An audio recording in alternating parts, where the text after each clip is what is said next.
لله رب العالمين، الصلاة والسلام على سيد الأنبياء والمرسلين وعلى آله وأصحابه وأهل بيته أجمعين.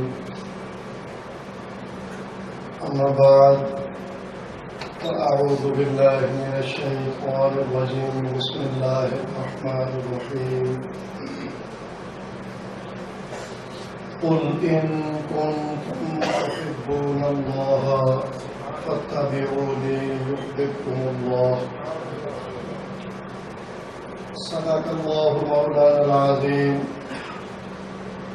وبلغنا رسوله النبي الكريم الأمين، ونحن على ذلك لمن الشاهدين والشاكرين، والحمد لله رب العالمين. تمام حمد و ثنا اللہ وحدہ لا شریک کی ذات کے لائق،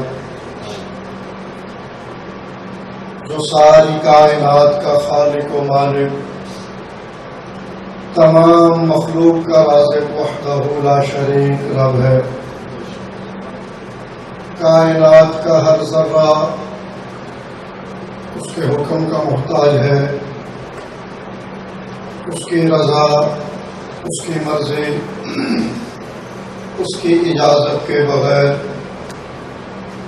پوری کائنات میں سے ایک ذرہ بھی اپنی جگہ سے حرکت نہیں کرتا. درود لامحدود تاجدار ارب و عجم، تاجدار انبیاء، محبوب کبریا، آقا نعمت صلی اللہ علیہ وسلم، آپ کی بارگاہ گوہر بار میں آپ کے صدقے، آپ کے توسل سے اللہ رب العزت نے اس پوری کائنات کی تخلیق فرمائی. الحمدللہ اللہ رب العزت کا ہم پہ بڑا احسان اور کرم ہے کہ خالق ارض و سما نے ہمیں اپنے محبوب کا امتی پیدا فرمایا. اگرچہ انبیاء کی صف میں میرے آقا کی جلوہ گری سب سے آخر میں ہے، اس میں بھی بہت ساری عظمتیں پنہا ہیں کہ اللہ تبارک و تعالی نے جس نبی کا ہم کلمہ پڑھتے ہیں انہیں خاتم النبیین کا تاج پہنا کے دنیا میں مبعوث فرمایا. اور اگر غور کیجئے تو انبیاء جیسے جیسے دنیا میں جلوہ گر ہوئے، تشریف فرما ہوئے، ہر نبی نے اپنے زمانے میں اپنی امت کے سامنے اس نبی کی عظمت کا بیان کیا. جیسے کوئی محفل میں صدر محفل آنا ہو تو آنے سے پہلے کئی خطبہ اس کا تعارف پیش کرتے ہیں کہ اب ہمارا آج فلاں مہمان اس محفل میں تشریف لانے والا ہے، اس کی یہ خوبیاں ہیں، یہ اس کی عظمت ہے، یہ اس کے اختیار ہیں، یہ اس کی شان ہے، تعارف کرایا جاتا ہے.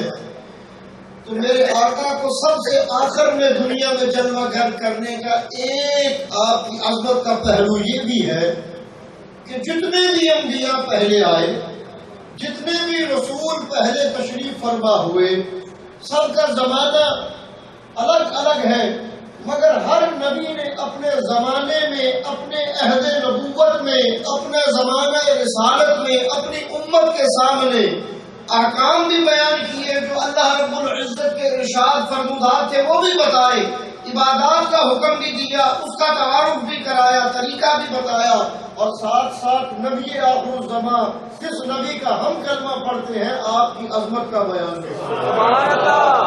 تو یہ اہتمام ہو رہا تھا کہ دنیا کو پتہ چلے کہ جس نے سب سے آخر میں آنا ہے، سب سے اعلیٰ شان کا مالک وہی۔ اسی لیے میرے آقا، سب نبی پہلے آئے اپنے اپنے زمانے میں، ہر نبی کا شان اللہ رب العزت نے جدا فرمایا، ہر رسول کو اللہ رب العزت نے عظمتوں سے، شانوں سے نوازا، مگر جو عظمت، جو شان، جو مرتبہ، جو مقام، جو عزت، جو اختیار، جو عظمت اللہ نے اپنے محبوب کو عطا فرمائی، کسی اور نبی کے حصے میں نہیں۔ اللہ تبارک و تعالی نے قرآن پاک میں ارشاد فرمایا، ویسے میرا آج میں تقریر کرنے کے لیے ابھی راستے میں مفتی صاحب کا حکم ہوا مجھے کہ آپ نے گفتگو فرمانی ہے۔ میں نے کہا جی میں تو آپ کی گفتگو سننے کے لیے آ رہا ہوں۔ یہ اس دفعہ اتفاق سے 2 جمعے یہاں پہ قیام کے دوران آ گئے، عمرہ سے واپسی تھی، اور واپسی پہ یہاں بس قیام کچھ دوستوں کی تمنا بھی تھی، رک گیا، ورنہ وہاں پیچھے مصروفیت بڑی ہوتی ہے اور معاملات۔ تو یہاں جب میں آتا ہوں تو میری خواہش ہوتی ہے کہ مفتی صاحب، ان کے ملفوظات، اور یہ علمی شخصیت ہے الحمدللہ، اور اہل سنت میں یہ سرمایہ ہے، اور اللہ تبارک و تعالی نے بڑی خوبیوں سے، بڑی اللہ رب العزت نے ان کو نوازا ہے۔ تو میری تمنا ہوتی ہے کہ ان کے سامنے زانوں میں تلمس دراز کریں، کچھ نہ کچھ گوہر ان سے، ان کی گفتگو سے حاصل کریں، بندے کو بڑا فائدہ ہوتا ہے۔ یہ آپ لوگوں کی بڑی خوش نصیبی ہے۔ یہ جگہ تو بڑی چھوٹی ہے، مسجد چھوٹی سی کمرے میں بنی ہے، ان کے شایان شان نہیں، ان کی گفتگو سننے کے لیے تو واقعی لوگ جو ہیں وہ ان کے دل کی تمنا ہوتی ہے۔ تو میں بھی یہی، مگر ان کا حکم ہوا کہ نہیں آپ نے گفتگو فرمانی ہے، میں نے کہا چلیں ٹوٹے پھوٹے الفاظ جو ہیں۔ تو عرض کر رہا تھا کہ اللہ تبارک و تعالی نے قرآن مجید فرقان حمید میں ارشاد فرمایا کہ میرا قرب تمہیں کیسے ملے گا۔ ہر چیز کا کوئی طریقہ ہوتا ہے، کسی نہ کسی چیز کے حصول کے لیے کوئی رستہ ہوتا ہے، کوئی طریقہ اختیار کرنا ہوتا ہے۔ آج لوگ، ہر بندے کی تمنا یہی ہے کہ قرب خدا مل جائے، جو بھی جماعت ہے بات یہی کرتی ہے قرب خدا کی، اور اسی کی آڑ میں آگے گستاخیاں اور دیگر معاملات جو وہ کرتے ہیں۔ اللہ تبارک و تعالی جو کائنات کا خالق ہے، جس کی محبت اصل دنیا کی زندگی کا مقصد ہے، اس کا حصول، تو اللہ فرما رہا ہے کہ میری محبت تمہیں کیسے ملے گی، میں تمہیں بتاتا ہوں۔ فرمایا قل ان کنتم تحبون اللہ، اور یہ ہر مومن کی تمنا بھی ہے کہ اللہ کی محبت مل جائے، اللہ راضی ہو جائے، اللہ رب العزت سے اس کی محبت جتنی کامل ہوگی اتنے درجے بلند ہوں گے، اور یا اللہ جو ہے ان کو یہی نعمت باحصہ کثرت ملی ہوتی ہے، اسی نعمت کے سبب۔ اور اس نعمت کو پانے کے لیے فرمایا اگر اس نعمت کو پانا ہے تو پہلے میرے محبوب کی محبت جو ہے اس کو حاصل کرو۔ حضور مجدد الفسانی شیخ احمد سرہندی بڑی عظیم ہستی ہوئی بر صغیر میں، آپ کا پاک و ہند میں بڑا نام ہے اور آپ کا بڑا احسان بھی ہے۔ آپ اپنے زمانے کے مجدد ہیں، اور 1000 سال کے مجدد ہیں، اور 1000 سال کے مجدد جو ہے اس کے لیے آقا علیہ الصلوۃ والسلام نے پہلے بھی اپنے زمانے میں ارشاد میں فرما دیا تھا کہ وہ بڑی عظمت والا ہوگا۔ آپ کی بڑی شان ہے، آپ نے آقا علیہ الصلوۃ والسلام، آپ کی ذات مقدسہ کی محبت کا درس ہمیں کیسے دیا۔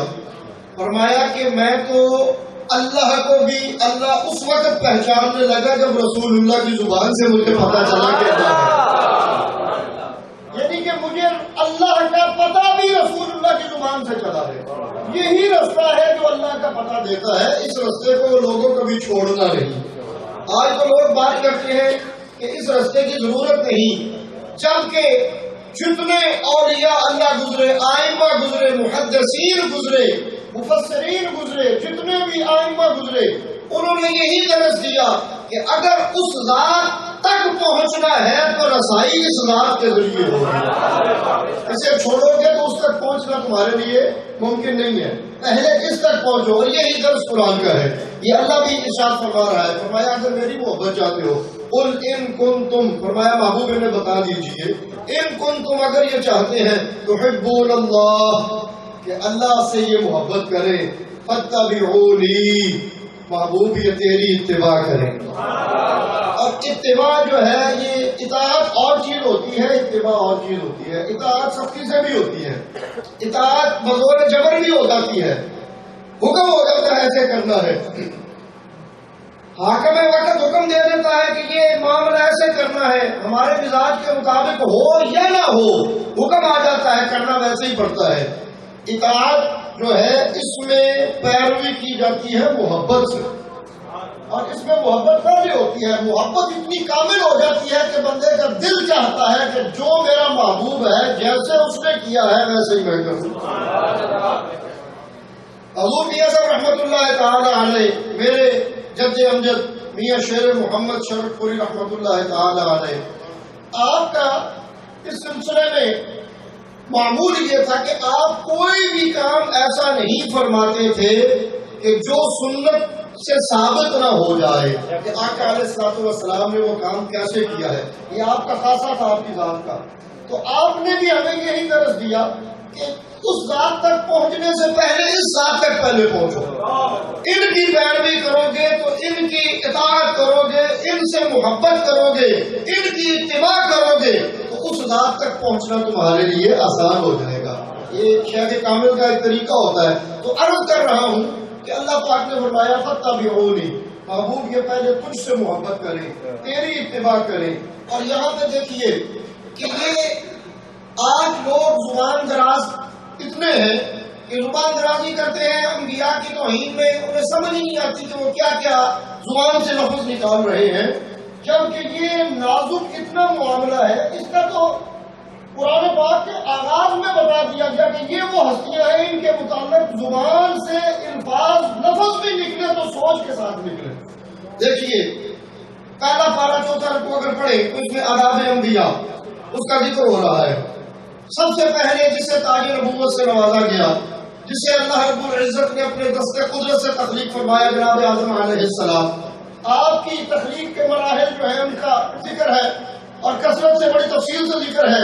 اللہ پاک نے جس وقت جناب آدم علیہ السلام کی عظمت ملائکہ کے سامنے ظاہر فرمائی، اور وہ عظمت دینے والی ذات کون ہے؟ وہ شان دینے والی ذات خدا کی ذات ہے. یہ تو ملائکہ نے بھی کہا نا ہمیں اتنا ہی شان ملا جتنا اے مالک آپ نے پسند فرمایا، ان کا شان آپ نے زیادہ بڑھا دیا. بات لمبی ہے، میں صرف اشارہ کر کے موضوع کی طرف آنا چاہتا ہوں. تو جب وہ عظمت کا اظہار ہو گیا ان کے سامنے، جب جناب آدم علیہ السلام آپ کی شان کو اللہ نے ملائکہ کے سامنے ظاہر فرما دیا.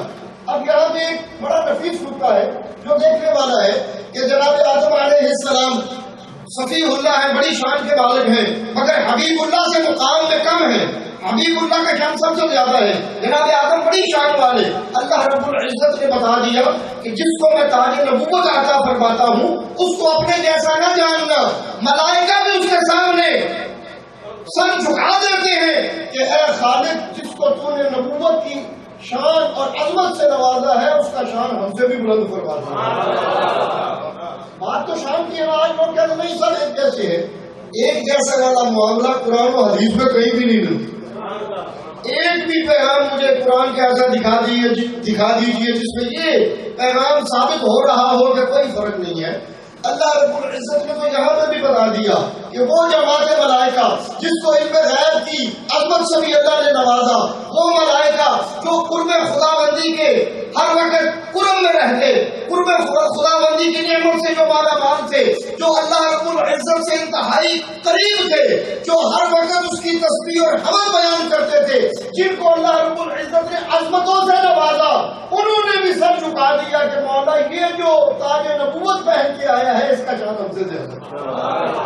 اب قرآن کا پیغام تو یہ ہے کہ ملائکہ سے بھی زیادہ عظمت کے مالک ہیں جناب آدم علیہ السلام، اور یہ ایک تفصیل ہے. اور سب انبیاء میں سب سے زیادہ عظمت کے مالک ہیں میرے آقا. یہ جو کہا جاتا ہے برابری والا معاملہ، یہ قرآن و حدیث میں کہیں نہیں آیا. بہرحال جس وقت عظمت ظاہر ہو گئی اب دوسرا حکم آیا، فرمایا جس کی عظمت میں بلند کروں، جس کو میں شان والا بناؤں، جس کو میں عزت والا بناؤں، اس کی عزت تم سب پہ بھی واجب ہے، کرو اس کی عزت۔ اور حکم ہو گیا وَإِذْ قُلْنَا لِلْمَلَائِكَةِ اسْجُدُوا لِآدَمَ، یہ ادب کا سب سے احسن انداز۔ اس وقت سجدہ دو طرح کا جس کی اجازت تھی، ایک عبادت کا، ایک تعظیم کا، جو انبیاء کے زمانے میں رائج رہا، یہ ایک الگ موضوع ہے۔ ہمارے آقا جب دنیا میں جلوہ گر ہوئے تو وہ عظمت والے سجدے کی ممانعت آ گئی، فرمایا اب سجدہ صرف اللہ کی عبادت والا ہے، دوسرا آج سے نہیں ہوگا۔ ورنہ انداز بالکل ایک ہی تھا، نیت کا فرق ہوتا تھا کہ یہ میں سجدہ کس بات کا کر رہا ہوں، ماتھا اسی طرح زمین پہ، ناک اسی طرح زمین پہ، ایک عبادت والا، ایک تعظیم والا اس وقت رائج تھا۔ فرمایا انداز وہ اختیار کرو کہ کسی کو شک نہ رہے کہ اللہ انبیاء کی عظمت کروا رہا ہے، تعظیم کروا رہا ہے۔ اور ایک نے انکار کیا، انکار بھی شان کا انکار نہیں کیا، اس نے یہ نہیں کہا کہ یہ نبی شان والا نہیں ہے۔ آج تو لوگ یہ کہتے ہیں نبی کا کیا شان ہے، جملہ منہ سے نکالتے ہیں اور سوچتے بھی نہیں کہ یہ جملہ اس کا انجام کیا ہوگا۔ ایک جملے کی پکڑ اتنی سخت ہوگی کہ پوری زندگی کا سرمایہ ضائع ہو جاتا ہے۔ ایک جملہ زبان سے نکلے، یہ ایسا موضوع ہے، یہ ایسا ادب کا تقاضا ہے کہ ایک جملہ بھی اگر گڑبڑ ہو گیا تو سارا زندگی کا سرمایہ ضائع ہو جاتا ہے۔ یہ قرآن بتا ہے۔ اس نے جملہ کیا بولا؟ اس نے کہا عظمت میں نبی بھی شان والا ہے مگر میری شان زیادہ ہے۔ اس نے انکار نہیں کیا، یہ نہیں کہا کہ نہیں۔ آج لوگ انکار کر دیتے ہیں نا، یہ نبی کو کیا شان ہے، ہم جیسے ہی ہیں، ہماری طرح ہی کھاتے، اور جملے بولتے ہوئے وہ سوچتے بھی نہیں ہیں کہ یہ جملے لکھے بھی جا رہے ہیں اور ان کو لکھنے والا لکھ بھی رہا ہے، اور اس کی بارگاہ میں ان کا کتنا بڑا جو ہے یہ ظلم ثابت ہو رہا ہے، اور وہ اس کو کتنا ناپسند فرما رہا ہے۔ وہ اپنی باتوں میں لگے رہتے ہیں۔ ایک جملہ وہ اس نے جو بولا، اس نے کہا کہ انا خیر منہ، اور اس کا اللہ رب العزت نے اس سے اقرار بھی کروایا۔ دو جگہ قرآن پاک میں ہے کہ میں نے حکم دیا تھا سجدہ کرو، تم نے کیوں نہیں کیا؟ میں نے کہا تھا اس کی عزت کرو، اس کی تعظیم کرو، اس کا ادب کرو، اس کا احترام کرو، میں کیا کہا تھا؟ تمہیں کیا تکلیف ہوئی؟ تو نے کیوں نہیں کیا؟ جبکہ خالق میں ہوں، مالک میں ہوں، بنانے والا میں ہوں، عظمتیں دینے والا میں ہوں، شان دینے والا میں ہوں، عزت دینے والا میں ہوں، اختیار دینے والا میں ہوں، غیب کی خبریں دینے والا میں ہوں۔ میں جسے چاہتا ہوں، جتنی چاہتا ہوں دیتا ہوں، ان کی عظمت کو بلند فرماتا ہوں۔ تمہیں کیا مسئلہ ہوا؟ تم نے کیوں اس کی تعظیم نہیں کی؟ تو اس نے کہا نہیں، میرا خیال یہ ہے کہ میرا شان اس سے زیادہ ہے۔ اس نے یہ آدم علیہ السلام کے شان کا مکمل انکار نہیں کیا۔ دیکھیے اب تو لوگ مکمل انکار کر رہے ہیں نا، اس سے بھی بڑے جملے بول رہے ہیں، اس سے بھی زیادہ بے باکی سے انبیاء کی توہین کر رہے ہیں۔ اس نے یہ نہیں کہا کہ جناب آدم علیہ السلام کا شان نہیں ہے، یا یہ شان والے نہیں ہیں، یا یہ عظمت والے نہیں ہیں۔ اس نے کہا نہیں، اگر موازنہ کیا جائے، تقابل کیا جائے تو میرا زیادہ ہے، شان ان کو بھی دیا ہے مگر مجھے زیادہ دیا ہے۔ اللہ رب العزت نے اس ایک جملے پہ کتنی سخت گرفت فرمائی، ذرا غور کیجیے۔ ہم بھی، اور یہ قرآن پاک کے آغاز میں سورہ بقرہ کے 4 رکوع میں آپ احباب ضرور اس رکوع کو با ترجمہ اور تفسیر سے پڑھیے، ضرور پڑھنا چاہیے، یہ بڑی چیزیں واضح کرتا ہے۔ اس پہ شروع میں بیان فرما دیا کہ یہ موضوع ایسا ہے، اس پہ زبان درازی خالق کو پسند نہیں ہے، اور اس کی سزا کتنی ہے، سزا کا تعین بھی فرما دیا۔ بڑھ بھی سکتی ہے، کم نہیں ہو سکتی، کم نہیں ہو سکتی، بڑھ سکتی ہے، کیونکہ کم ہونے کا تصور تب ہوتا کہ اگر اسے معافی ہو جاتی۔ فرمایا نہیں، قیامت تک تجھے معافی نہیں ملے گی، اس جرم کی تجھے معافی نہیں ملے گی۔ یہ جرم تو نے ایسا کیا ہے کہ یہ مجھے اتنا ناپسند ہے کہ مجھے تیرے سجدوں کی ضرورت نہیں ہے، میں تیرے سجدوں کا، وہ جس کے متعلق مفسرین نے لکھا کہ 6 لاکھ سال تک اس نے بے ریا اللہ کی عبادت کی، وہ جس نے زمین کا کوئی ایک انچ ایسا نہیں جہاں پہ سجدہ نہ کیا۔ ہماری عمر کتنی ہے؟ کوئی بندہ بڑا خوش نصیب ہو 80 سال کی عمر کو پہنچتا ہے، بڑے کم ہیں جو 90 سال کی عمر کو پہنچے۔ اگر ایک بندہ والدین نیک ہیں، صحبت اچھی ملی، بچپن سے ہی نیک نمازی، 80 سال عمر ہے، 10 سال کی عمر میں نماز فرض ہوتی ہے، تو کتنے سال اس نے عبادت کی؟ 70 سال۔ اگر تو 100 کو پہنچا، شروع سے نصیب اچھا، خوش نصیب ہے، ماں باپ نیک ہے، اللہ اور اللہ کے رسول کی محبت کا درس دیا، شروع سے بچپن سے ہی بچے کو نماز کی طرف باپ لے کے گیا، 100 سال عمر ہوئی، کتنی عبادت ہوئی؟ 90 سال۔ اس نے کتنی کی؟ 6 لاکھ سال۔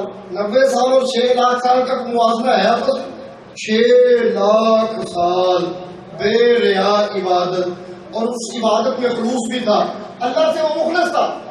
دیکھیے وہ اللہ سے، یہ نہیں اس کا معاملہ ایسا کہ وہ اللہ سے بھی کوئی اس کے دل میں کوئی معاملہ گڑبڑ تھا، نہیں، وہ بالکل خلوص سے اس کی اللہ کی عبادت بھی کرتا تھا، اس کے سامنے سجدہ ریز بھی ہوتا تھا، اس کا ذکر بھی کرتا تھا۔ لوگ سمجھتے ہیں بس اتنا کافی ہے، اتنا کافی نہیں ہے، ایک جملے میں وہ سارا معاملہ اس کا ختم کر دیا۔ اتنا صرف اس نے کہا انا خیر منہ، قرآن ہے، کہنے لگا میرا شان زیادہ ہے، میں بہتر ہوں۔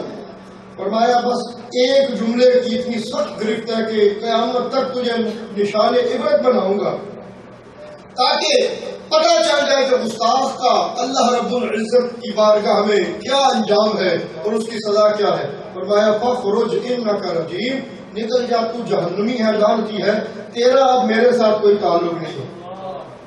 6 لاکھ سال جو اس نے سجدے کیے، انہوں نے فائدہ دیا؟ نہیں دیا۔ کیوں نہیں دیا؟ کہ انبیاء جن کو اللہ نے پوری مخلوق میں سب سے زیادہ شان والا بنایا، ان کی شان کو اگر دل ذرا بھی تنگی محسوس کرے ماننے میں، تو یہ سجدے بیکار ہیں۔ سجدے اسی وقت سجدے ہیں جب وہ قبول بھی فرمائے مالک۔ اگر مالک قبول نہیں فرما رہا تو پھر سجدہ کس بات کا؟ اگر عبادت کی، نماز پڑھی، ادھر قبولیت کو نہیں پہنچی، اس کا کوئی فائدہ نہیں۔ اگرچہ یہاں پہ پتہ نہیں چلتا کہ کون سی نماز قبول ہوئی کون سی نہیں ہوئی، مگر اس معاملے میں واضح فرما دیا، فرمایا تیرے منہ سے ایک جملہ بھی انبیاء کے متعلق توہین والا نکل گیا، تیری ساری زندگی کی جو عبادت ہے اس پہ اترانا نہیں، اس پہ فخر نہیں کرنا، اس پہ یہ نہیں کہنا کہ میں نے نمازیں بڑی پڑھی، تبلیغ بڑی کی، میں نے یہ کام بڑا کیا، جہاد بڑا کیا، میں نے سجدے بڑے کیے، خیرات بڑی کی۔ فرمایا یہ ساری باتیں ختم ہو جائیں گی اگر اس جماعت کی عزت اور تکریم میں تو نے رتی برابر بھی کمی کی۔ دیکھیے کتنا سخت، اور اسے نشان عبرت بنایا۔ وہ نشان عبرت ہمارے سامنے ہے، اس کے باوجود ہماری ہمت کہ اس نے تو جملہ چھوٹا بولا، آج تو بڑے بڑے جملے بولے جا رہے ہیں۔ معاذ اللہ، پچھلے جمعے مفتی صاحب فرما رہے تھے جیسے اب اس طرح کے جملے بھی بولے جا رہے ہیں کہ تم میں اور ہندوؤں میں کیا فرق ہے، وہ کھڑی مورتی کی پوجا کرتے ہیں، تم لیٹی مورتی۔ استغفر اللہ، مورتی کسے کہتے ہیں؟ بت کو۔ تو رسول اللہ کو بت کہا جا رہا ہے، اللہ کے ولیوں کو بت کہا جا رہا ہے، اس سے بڑا کوئی گستاخی والا جملہ ہے؟ ذرا توجہ کیجیے۔ اور پھر ہم کہتے ہیں نہیں جی وہ تو دین سکھاتے ہیں، دین تو وہیں سے چلا ہے، جہاں سے چلا تھا اگر وہاں پہ قابض کوئی اور ہو گیا تو وہ دین والے تو نہ رہے۔ دیکھنا تو یہ ہے، کبھی ہسٹری بھی پڑھا کرو، تاریخ بھی پڑھا کرو۔ عرض کرنے کا مقصد یہ ہے کہ اب اس سے بڑا جملہ توہین کا بھی کوئی ہوگا، اور اس طرح کے جملے بھی کہ یہ جی صنم اکبر ہے، اور اس طرح کے رسول اللہ صلی اللہ علیہ وسلم کی بارگاہ میں اور آپ کے روضہ پاک کے متعلق جملے جو لوگوں نے سنے۔ بہرحال عرض کرنے کا مقصد یہ ہے کہ یہ بڑا نازک موضوع ہے، اس میں ذرہ برابر بھی لغزش ہو جائے تو پوری زندگی کا سرمایہ ضائع۔ دیکھیے قرآن پاک میں اللہ تبارک و تعالیٰ نے فرمایا یا ایھا الذین آمنوا، سورہ حجرات دوسری آیہ مبارکہ، لا ترفعوا اصواتکم فوق صوت النبی ولا تجهروا له بالقول كجهر بعضكم لبعض ان تحبط اعمالكم وانتم لا تشعرون۔ فرمایا تمہیں شعور بھی نہیں ہونے دینا، یہ بڑا سخت سزا کا پہلو ہے۔ فرمایا توبہ کا حق بھی تم سے اللہ جو ہے وہ سلب کر لے گا کہ تم تو حضرت رہو گے، تمہاری نمازیں پڑھی ہیں، تمہیں شعور ہی نہیں ہوگا کہ تم کر کیا بیٹھے ہو، تمہارے یہ اعمال کدھر گئے، تمہارا معاملہ کیا ہوا، تمہارا نامہ اعمال خالی کیوں ہے، گناہوں سے پر کیوں ہے، نیکیوں والا فرمایا تمہیں شعور بھی نہیں ہوگا۔ کبھی پڑھیے نا سورہ حجرات کا پہلا رکوع، اللہ رب العزت کو اپنی محبوب کی عظمت اور شان کا اتنا خیال ہے. ابو لہب نے کہا نا رسول اللہ کی بارگاہ میں ذرا سی گستاخی کی، قرآن کی سورہ نازل فرمایا تبت یدا ابی لہب وتب ما اغنی عنہ مالہ وما کسب سیصلی نارا ذات لہب وامرأته حمالۃ الحطب فی جیدہا حبل من مسد.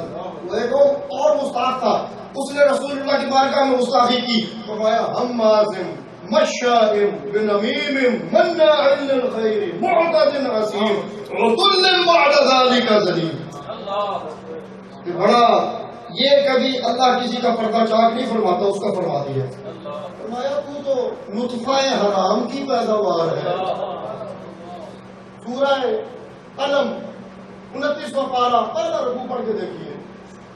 فرمایا عتل، پہلے اور بڑی مذمت فرمائی اور آخر میں فرمایا عتل بعد ذلک زنیم، تو زنا کی پیداوار ہے. اس نے جب یہ سنا تو وہ تھا بڑا نامی گرامی، مکے کا بڑا چودھری، فوراً ماں کے پاس گیا، تلوار نکال لی، کہنے لگا اگرچہ ہم اس نبی کو مانتے نہیں ہیں، اس کے پیغام کو نہیں مانتے، مگر یہ ہمیں یقین ہے اس کی زبان سے جو نکلتا ہے نا ہوتا سچ ہے. تو میں تلوار سے آج تیرا سر قلم کر دوں گا، بتا میرا باپ کون ہے. اس نے کہا اگر اس نبی نے پھر تیرا پردہ چاک کر دیا ہے، اللہ نے نہیں رکھا تو پھر سن لے، تیرا باپ اس قابل ہی نہیں تھا کہ اولاد پیدا کرتا، تو فلاں کا نطفہ ہے.